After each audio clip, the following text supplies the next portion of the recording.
It was always fear in the house, hiding in the closets, and it's just that we had a man that was very dark for me and my brothers and my mother. The pain and fear she suffered when she was young at the hand of her stepfather still brings up strong emotions for Claudette Atkinson. He was a very strong alcoholic. My mom took the brunt of the beatings, and I would always run and hide in a closet. After all that torment and trauma, and you're hearing your mother being beat down like a dog, and then she comes to the closet and she said, "Come out of here, everything is okay." You know, and I grew up thinking that that was okay. The physical and mental abuse shaped her view of herself and of the world. My life wasn't worth anything, and I thought the whole world was closed off from love, even though I had this love in my heart for people. In her teens and 20s, she clung to her boyfriend, who convinced her they could make good money by selling drugs. I guess because I loved him so much, I accepted it. And it went from that to using and drinking. And the house turned into a party house and no sleep. And it was a nightmare. The relationship eventually ended, but her addiction to drugs and alcohol continued. She now had 3 daughters that she dearly loved, but knew she couldn't take care of. I would cry and pray out to God and beg him to help me, to help us, to stop this, and to the point that I took my 3 daughters to my mother and I told her that I couldn't take care of them anymore. Years of alcoholism, abusive relationships, and drug abuse left Claudette homeless and desperate.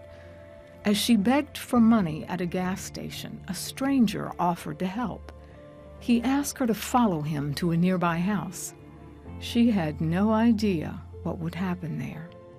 Something inside of me wanted out so bad.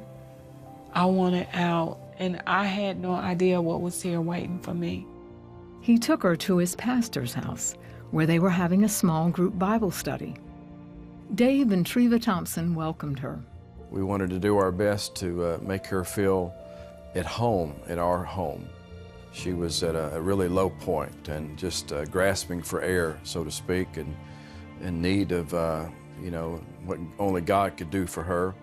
And so we just did our best to put our arms around her and let her know that she's in a safe place. She didn't have to worry. Nobody wants anything from her. She didn't have any money or anything to eat.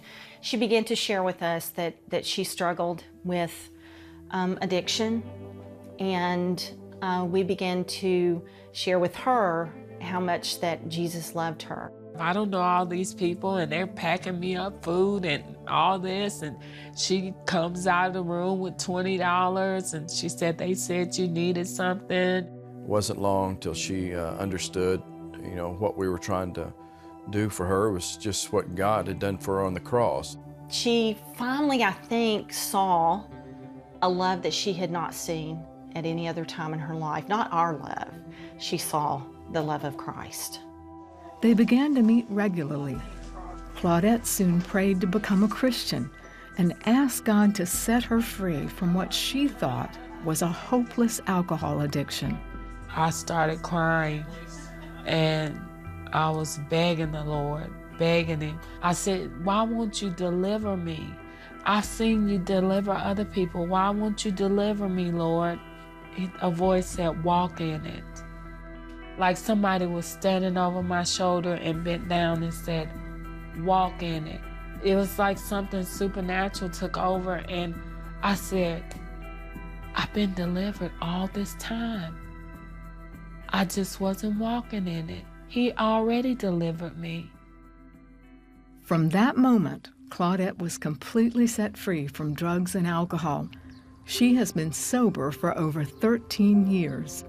I am so grateful. I'm a changed person. God is great. I thought I was going to die that way. I thought that was it for me, that there was no other way out. There was no other option but to live my life like that. When she finally realized that the power of Christ could deliver her from this, oh, the joy is just unbelievable, unbelievable to see that realization in someone's life. Claudette reconciled with her daughters and says she finally found the love she always longed for in Jesus. It was the love that I've been looking for all my life. It was real love, true love, God's love. And there's no greater love than that in this world. And that's the love that I was looking for. That's the love that I was looking for. And I'm going to walk the life of God for the rest of my life. Yes. Amen.